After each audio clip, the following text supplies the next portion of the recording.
This is a story about a world obsessed with stuff. It's a story about a system in crisis. We're trashing the planet, we're trashing each other, and we're not even having fun.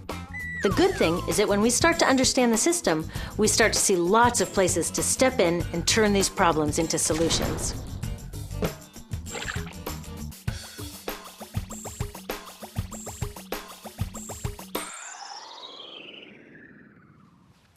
One of the problems with trying to use less stuff is that sometimes we feel like we really need it.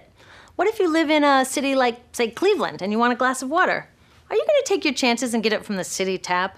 Or should you reach for a bottle of water that comes from the pristine rainforest of Fiji?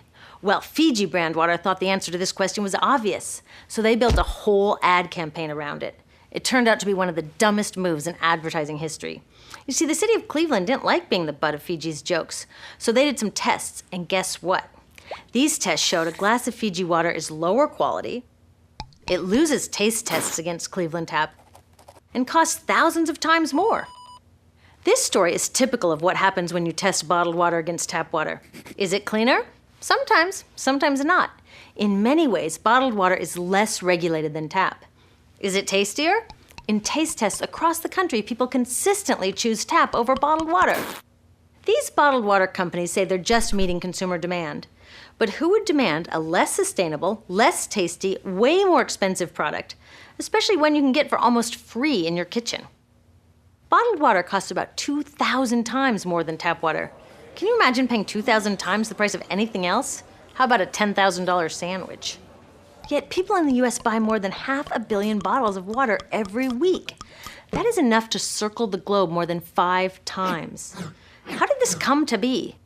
Well, it all goes back to how our materials economy works, and one of its key drivers, which is known as manufactured demand. If companies want to keep growing, they have to keep selling more and more stuff. In the 1970s, giant soft drink companies got worried as they saw their growth projections starting to level off. There's only so much soda a person can drink. Plus, it wouldn't be long before people began realizing that soda is not that healthy and turned back to, gasp, drinking tap water. Well, the companies found their next big idea in a silly designer product that most people laughed off as a passing yuppie fad. Water is free, people said back then. What will they sell us next? Air? So how do you get people to buy this fringe product? Simple. You manufacture demand. How do you do that?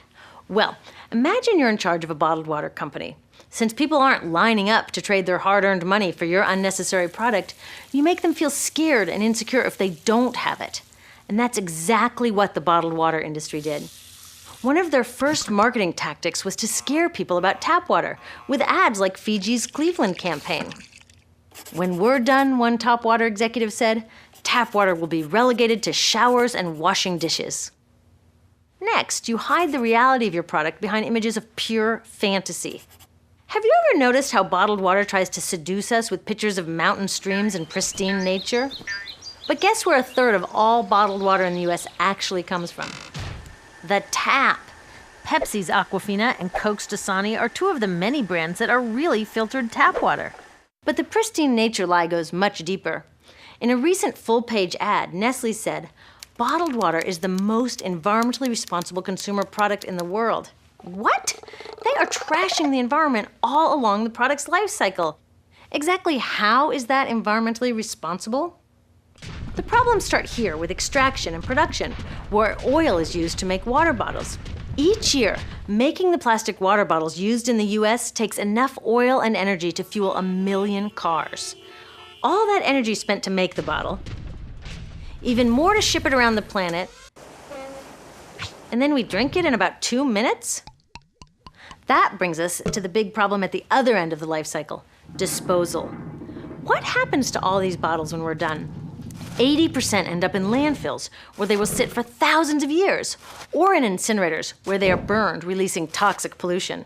The rest gets collected for recycling. I was curious about where the plastic bottles that I put in the recycling bins go. I found out that shiploads were being sent to India, so I went there. I will never forget riding over a hill outside Madras, where I came face to face with a mountain of plastic bottles from California. Now, real recycling would turn these bottles back into bottles. But that wasn't what was happening here. Instead, these bottles were slated to be downcycled, which means turning them into lower quality products that would just be chucked later. The parts that couldn't be downcycled were thrown away there, shipped all the way to India just to be dumped in someone else's backyard. If bottled water companies want to use mountains on their labels, it would be more accurate to show one of these mountains of plastic waste. Scaring us, seducing us, and misleading us. These strategies are all core parts of manufacturing demand. Once they've manufactured all this demand, creating a new multi-billion-dollar market, they defend it by beating out the competition. But in this case, the competition is our basic human right to clean, safe drinking water. Pepsi's vice chairman publicly said, "The biggest enemy is tap water." They want us to think it's dirty and bottled water is the best alternative. In many places, public water is polluted, thanks to polluting industries like the plastic bottle industry. And these bottled water guys are all too happy to offer their expensive solutions, which keep us hooked on their products. It is time we took back the tap. That starts with making a personal commitment to not buy or drink bottled water unless the water in your community is truly unhealthy. Yes, it takes a bit of foresight to grab a reusable bottle on the way out, but I think we can handle it. Then take the next step. Join a campaign that's working for real solutions, like demanding investment in clean tap water for all. In the US, tap water is underfunded by $24 billion, partly because people believe drinking water only comes from a bottle. Around the world, 1 billion people don't have access to clean water right now. Yet cities all over are spending millions of dollars to deal with all the plastic bottles we throw out. What if that money was spent improving our water systems, or better yet, preventing pollution to begin with? There are many more things we can do to solve this problem.